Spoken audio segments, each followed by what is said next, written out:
The first time a package went missing, I figured it was just a fluke. Maybe the delivery guy left it at the wrong house. But when the third one vanished, and I mean vanished, as in marked as delivered but nowhere in sight, I started to get suspicious. I'm not the paranoid type, but something about the pattern felt off. I'm Franklin Cole. I moved into this neighborhood just over a year ago after retiring from my job as a city transit supervisor. Quiet cul-de-sac, decent neighbors, and a house I actually liked until the HOA started flexing their dictatorship, and leading that charge was none other than Beatrice Alton. HOA president, 60-something, wore pearls to mow her lawn. She was the kind of woman who'd file a noise complaint because your wind chimes sounded unregulated. You know the type. Weeks back, she'd already fined me twice, once for leaving my trash bin out past noon and another time because my mailbox wasn't regulation beige. Regulation beige. Who makes up this stuff? Anyway, back to the packages. They weren't anything extravagant. Some tools, car parts, a couple of books I'd ordered. Nothing worth stealing unless you're Beatrice, who seemed to believe anything not nailed down belonged to the HOA for community inspection. One afternoon, I caught her just standing near my porch, arms crossed, staring at my door. I opened it. "Can I help you, Beatrice?" She gave me that tight, fake smile. "Oh, Franklin, I was just double-checking your compliance with porch decor regulations. That potted plant doesn't meet height restrictions. It's a cactus." "Exactly. Sharp. Potential liability." She turned and waddled off before I could respond. I watched her cross the street, glance around, and disappear behind her garage. It gave me a bad feeling. So I installed a Ring camera the next morning, and that's when everything changed. Within 72 hours, it happened again. Another delivery, gone. I checked the footage. There she was, Beatrice, in broad daylight, wearing a wide-brimmed sun hat like she was going gardening, casually strolling up to my porch. She looked around, picked up the box, tucked it under her arm like it was hers, and walked off like she was on a morning stroll. I sat on my couch, jaw clenched, watching her steal from me on my own screen. She'd been doing this for months, and now I had her. I didn't sleep that night.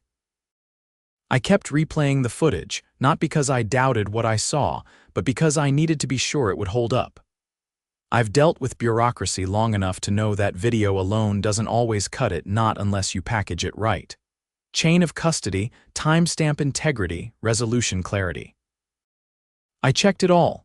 The next morning, I printed still frames, time-stamped them, and backed up the video to 2 separate hard drives, one locked in my safe, the other in my glove compartment. I wasn't going to let this vanish the way my packages had. By noon, I was parked across from the Oak Hill County substation. I walked in with a folder under one arm and a USB drive in my shirt pocket. The desk sergeant looked up as I approached. "Can I help you, sir?" "I'd like to file a report for felony theft. I have video evidence. Multiple incidents." "Same suspect." The officer squinted, then gestured toward a side door. "Come with me. We'll get a detective to take your statement." They set me up in a small, windowless room. 20 minutes later, a woman in a gray blazer stepped inside, notepad in hand. "Detective Langston." "What do you have for me?" I laid everything out. The dates, the missing packages, the footage. I didn't embellish or speculate. I didn't need to. The video spoke volumes. Langston plugged in the USB, watched in silence, then leaned back in her chair. "That's your porch?" "Yes." "And you're sure of the contents of each package?" "I have the order confirmations and shipping details. I included copies in the folder." She flipped through the papers, then nodded. "She's been doing this for a while. At least 6 times that I can prove." "Could be more." Langston stood. "We'll open an investigation. You'll hear from us within 48 hours. I left the station feeling a strange mix of satisfaction and dread. I knew what I'd done was right, but I also knew what came next wouldn't be clean. Beatrice wasn't the type to go quietly. 2 days later, the unmarked sedan parked across from her driveway confirmed it. Langston and another officer knocked on her door around 10 in the morning. I watched from behind closed blinds as Beatrice answered in a robe and slippers, her face folding into disbelief, then outrage. She said something, pointed down the street probably toward my house, then crossed her arms. Langston didn't flinch. They said something else. Beatrice's mouth opened, then shut. Finally, she stepped back and let them in. An hour later, they walked her out in cuffs. It should have felt triumphant. But it didn't. Not yet. By 4 that afternoon, the HOA board sent out a notice. One of their usual smugly worded flyers slipped into everyone's mailbox. It said Beatrice was voluntarily stepping back from her duties due to personal matters, and that Vice President Roger Flint would assume her responsibilities. I'd met Roger twice. He wore loafers with tassels and talked like he was pitching a timeshare. He once suggested I paint my front door a more inviting hue. I told him I'd consider it when he mowed his own lawn for once. The next day, I went to check the mail and found a typed letter taped to my door. Mr. Cole, your recent actions have disrupted the harmony of our community. We highly encourage you to settle disputes through internal HOA channels rather than escalate to outside authorities. Please consider how your choices affect neighborhood morale. It wasn't signed, but I recognized the printer font. Roger's office used it on every memo. I didn't respond. I scanned the letter, uploaded it to my folder, and let it be. But the real fallout started 3 days later. A neighbor from 2 houses down, Angela, knocked on my door. She was a nurse, always working odd hours, and someone I barely exchanged more than a wave with before now. She looked uneasy. Hey, I saw what happened with Beatrice. Didn't expect it to stay quiet for long. Angela shifted on her feet. I think she took stuff from me too. I ordered a baby monitor last month, said it was delivered, never showed. Do you have the tracking email? Yeah. And now that I think about it, my husband's fishing gear disappeared too. Same thing marked delivered, never arrived. I handed her a pen and notepad. Write it all down, everything, dates, item descriptions, tracking numbers. I'll pass it to the detective. By the end of the weekend, 7 other neighbors had come forward. One had lost a pair of custom sneakers. Another, an antique clock shipped from his father's estate. All had delivery confirmations. All lived within 5 houses of Beatrice. None had Ring cameras. Langston called me Monday morning. We're expanding the investigation. Looks like you weren't the only one. I wasn't surprised, but what did catch me off guard was what came next. We executed a search warrant. Found nearly 24 unopened packages in her garage, some dating back over a year. She'd been cataloging them. She cataloged stolen mail. She had a spreadsheet, contents, addresses, dates, like she was running her own inventory system. Any idea why? Langston hesitated. She claims she was safeguarding them. Said the community had irregular porch security and she was just holding the items to prevent theft. And she didn't think to notify anyone. She says she was going to return them. Eventually, classic. Langston exhaled into the phone. We're charging her with multiple counts of felony theft and mail tampering. There may be federal charges pending, postal inspectors involved now. That part gave me real pause. Once the federal level gets involved, it's not just fines and probation, it's prison time. And that's when the tone in the neighborhood shifted. The HOA tried to downplay it, of course. Roger sent out another letter about unfortunate misunderstandings and ongoing internal reviews. But the residents weren't buying it. People started comparing notes. Angela organized a small gathering in her backyard, and nearly a dozen families showed up. They weren't angry at me for reporting it. They were angry it had gone on so long unchecked. I always thought she was just nosy, one guy said, but this is deranged. She fined me for excessive wind ornamentation while she was literally hoarding stolen property, another woman muttered. Someone brought up that Beatrice had once suggested installing a central package drop location, a locked shed she'd manage herself. Suddenly, that idea didn't seem like it came from a place of community care. The best part, one of the neighbors, Janice, had a brother who worked at the local paper. Within 3 days, an article hit the front page. HOA president arrested for porch piracy scheme, residents outraged. The picture was perfect. Beatrice in handcuffs, mid-shout, eyes wide as saucers. That's when it really unraveled for the HOA. A group of residents filed a petition to audit the association's finances. Turns out, Beatrice had been reimbursing herself for decorative improvements that no one had ever approved: fake flower beds, overpriced banners for seasonal events, even a new office chair that was delivered to her house but charged to the community fund. Roger tried to deny knowledge, but his signature was on half the reimbursement requests. By the end of the month, both of them were out. The board dissolved temporarily, pending a complete overhaul. Residents voted to form a temporary committee to review bylaws and rewrite sections with actual oversight mechanisms. As for me, no more fake fines. No more passive-aggressive letters, and every package I've ordered since has arrived safely.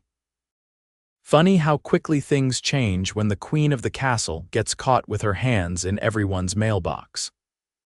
The first board meeting after Beatrice and Roger were ousted took place in the Community Rec Center, an awkward, echoey room with folding chairs and a podium that looked like it was stolen from a church basement.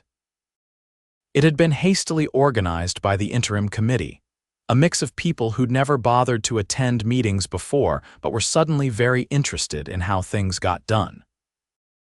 I arrived early, mostly out of curiosity, but also to make sure a certain type of nonsense didn't try to slither back in through the cracks. The room filled quickly, more residents than I'd ever seen at anything HOA related. There was a tension in the air, not angry, just cautious, like everyone was waiting to see whether this phoenix rising from HOA ashes would actually be a turkey in disguise. Angela sat beside me, flipping through a printed packet. "Did you see the spreadsheet they found on her desktop?" "Which one?" I asked. "The one labeled compliance priorities. She had names ranked, color-coded. You were red." Of course I was red. A man I didn't recognize stepped up to the podium and tapped the mic. "Evening, everyone. My name's Darren Ellis. I've lived on Pine Hollow since '08. Y'all might know me from the 4th of July cookout. I'm the one who grills the bratwursts." A few polite chuckles rippled through the crowd. "I've agreed to chair the interim committee while we rework the bylaws and elect a proper board." "We're not here to point fingers. We've got enough of that going around already. We're here to fix what was broken." He paused, flipping to a second sheet. "We've reviewed 2 decades of HOA documents, most of it's standard, but a few things. Well, let's just say we've uncovered some behavior that's going to require outside attention." He nodded to a woman seated off to the side, glasses, tablet in hand, not part of the usual neighborhood crowd. "This is Inspector Mallory Reams. She's with the county's Office of Community Oversight. We called her in to help us separate tradition from illegality." Reams stood, adjusting her blazer. "We've confirmed that at least 4 financial transfers from the HOA's discretionary fund were routed through personal accounts, not reimbursements, actual redirections of dues money. And we found a second ledger, handwritten, not disclosed, logging special enforcement fees. None of those were ever deposited into the HOA bank account." The room went quiet, no coughs, no shifting in seats, just stunned stillness. Angela leaned toward me. "What the hell's a special enforcement fee?" Reams continued. "They appear to be fabricated fines, issued selectively. We're still reviewing the legality, but early indications suggest it constitutes fraud. Possibly wire fraud, depending on how the payments were processed." Darren cleared his throat. "We're cooperating with the DA's office. Charges may be filed beyond what's already in motion." I hadn't expected that. I thought the porch piracy would be the end of it. But apparently, Beatrice hadn't just been stealing boxes, she'd been siphoning money under the table with a smug little pen and too many years of unchallenged power. After the meeting, I stepped out into the cool night air, trying to piece together just how deep the rot had gone. It wasn't just packages. It wasn't just fines. It was an entire system built to keep people too tired or distracted to push back. 2 days later, I got a call from Detective Langston. Are you free to come down to the station? Something new, we've got a situation. When I arrived, she handed me a copy of a subpoena. We traced one of the payment transfers from the HOA account to a shell company, registered under an alias Claire Benton. Know that name? I shook my head. Beatrice's maiden name was Benton. Claire was her middle name. I leaned back in the chair. You think she laundered HOA fees through a fake company? We don't think, we know. We've got the incorporation documents, the routing numbers, and a record of a contractor payment supposedly for landscaping that never happened. The address listed on the invoice doesn't even exist. What's the total? Langston glanced at her notes. Just under $32,000. Enough for felony embezzlement on top of the theft charges. Let me guess, Roger signed off on it. His initials are on 4 of the payment slips. He's claiming ignorance. I let out a breath. You buying it? No. But his lawyer's already throwing up a fog of plausible deniability. Langston handed me a manila envelope. This is a copy of the deposition request. You're being called as a witness. Your footage started the investigation, and now you're tied to the larger timeline. I'll be there, I said. The preliminary hearing was held in a small courtroom on the 5th floor of the county building. No cameras, no reporters, but plenty of eyes. Beatrice sat at the defendant's table, her hair perfectly styled, makeup flawless, wearing a white blouse like it was some kind of purity shield. Roger sat 2 seats over, sweating through his collar. The prosecutor, a sharp-jawed woman named Avery Mendez, laid out the opening like a slow burn. She didn't start with the packages. She started with the money. The defendant systematically abused her position of authority to enrich herself and punish dissent. What began as petty theft escalated into financial manipulation and fraudulent concealment. When she brought up the fake company, Beatrice's lawyer tried to object, but the judge waved it off. We have documentation, we have bank records, we have sworn statements from 7 community members who were fined for violations that never occurred. My turn came in the afternoon. I recounted the footage, the missing items, the aftermath. Mendez asked pointed questions: dates, timestamps, specifics. Beatrice's lawyer tried to suggest I had a personal grudge. Did you ever have a hostile interaction with Mrs. Alton prior to reporting her?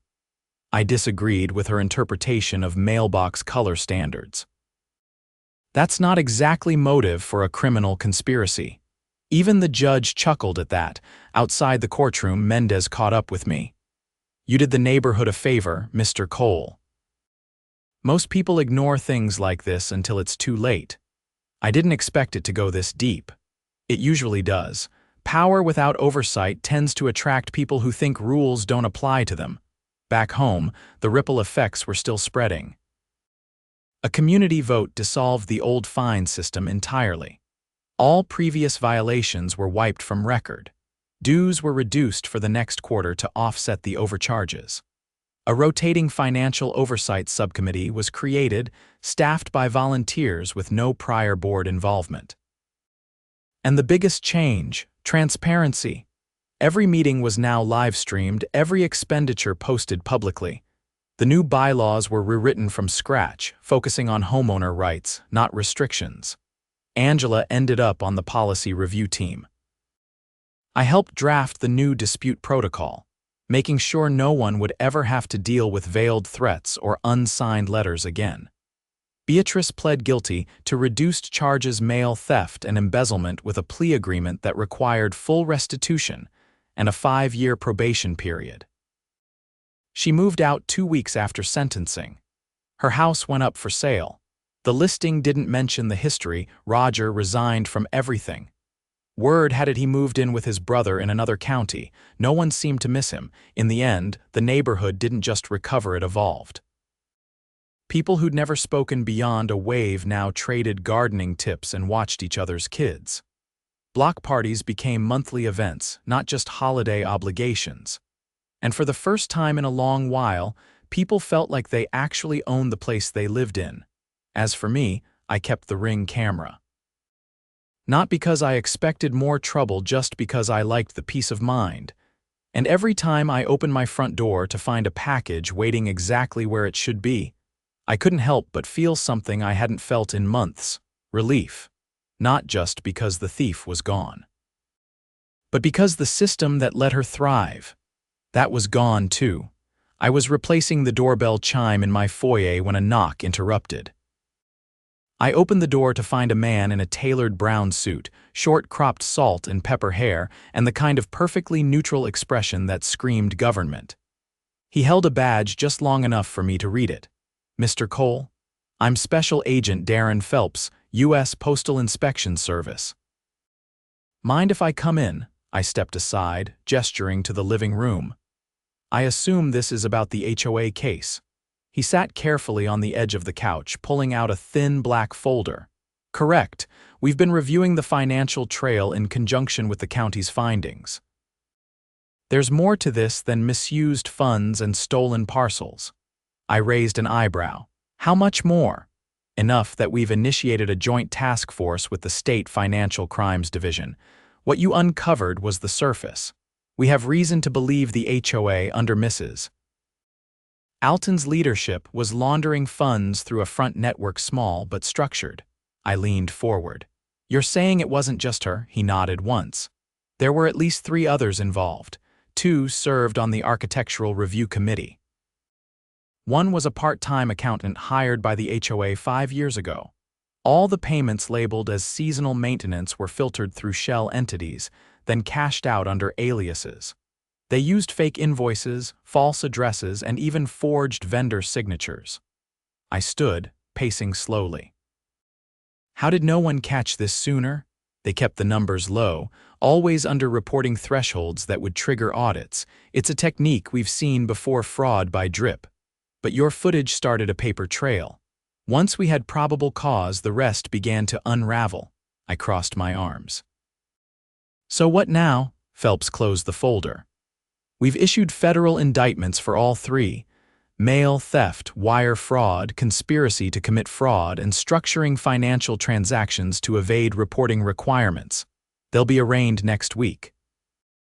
Your testimony will be essential, both for the theft charges and for establishing the timeline that led us here." Before he left, he handed me a subpoena with an embossed seal and a case number. I stared at it for a moment, then tucked it into a drawer. That night, I received a call from Angela. Her voice was quieter than usual.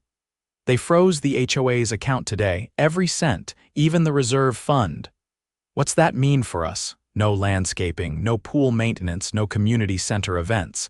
Everything's suspended until the state appoints a financial conservator." I paused. "That's going to hit harder than people realize." "I know, but it had to happen." The next morning, the neighborhood looked different. The landscaping crew never showed. The sprinklers didn't run. Weeds sprouted along the median strip, and someone left a note on the rec center door. "Closed until further notice by state order." Some residents were frustrated, others relieved. The illusion had shattered, and now the reality of what had festered underneath was visible in the overgrown hedges and peeling paint. A week later, I found myself in a federal courtroom: polished wood, high ceilings, and a silence that felt like it could swallow you whole. Beatrice sat at the far end, expression unreadable, lawyers flanking her like a wall.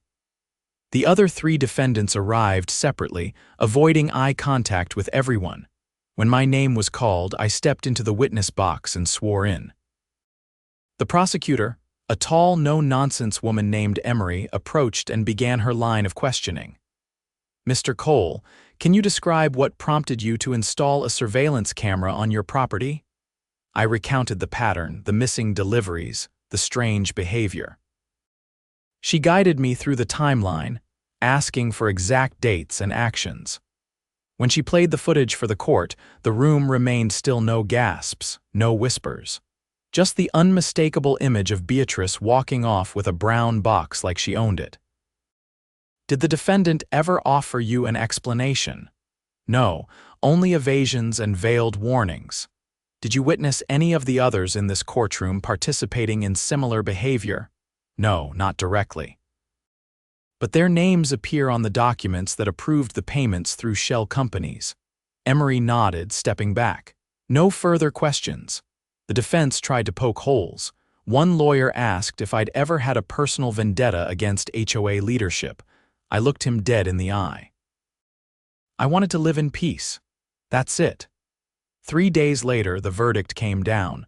All 4 were found guilty on multiple counts. Beatrice received a sentence of 4 years federal time with mandatory restitution and a lifetime ban from serving in any housing authority. The others faced similar terms, plus fines that would take decades to pay off. The state appointed an independent trustee to manage the neighborhood's finances. Slowly, the basic services resumed, mowing crews returned, the pool reopened, and the community center held its first open forum in months. At that meeting, Darren Ellis stood at the front again, this time with a much thinner agenda. "We're not voting on policies tonight, we're listening. Anyone with a concern, a proposal, or even just an idea, this is your platform." One by one, neighbors spoke up. A retiree proposed a free tool-sharing shed. A teenager offered to mow lawns for elderly residents on weekends. A single dad suggested a little free library near the playground. There was no shouting, no passive-aggressive sighs, just people trying to make things better. Afterwards, Angela caught up with me near the snack table. Still feels weird without all the rules, doesn't it? Like we're walking barefoot for the first time, little uncomfortable, but freeing. She smiled, then pointed toward the rec center's bulletin board. "You see that?" A new flyer hung there, crisp and simple. "Community watch now forming." Looking out for each other, not lording over. As I walked home under the soft glow of the streetlights, I passed by the old HOA office, now padlocked, its windows empty of the posters that once screamed about violations and fines. The beige mailbox still stood, but no one cared about its color anymore. At my porch, I paused before stepping inside. A small box sat neatly by the doormat. I picked it up, flipped it over, and smiled. It was a replacement part I'd ordered weeks ago, finally delivered, untouched, exactly where it should be. I didn't need to check the camera. Not anymore, because for the first time in a long while, the neighborhood didn't just feel like a place I lived, it felt like home.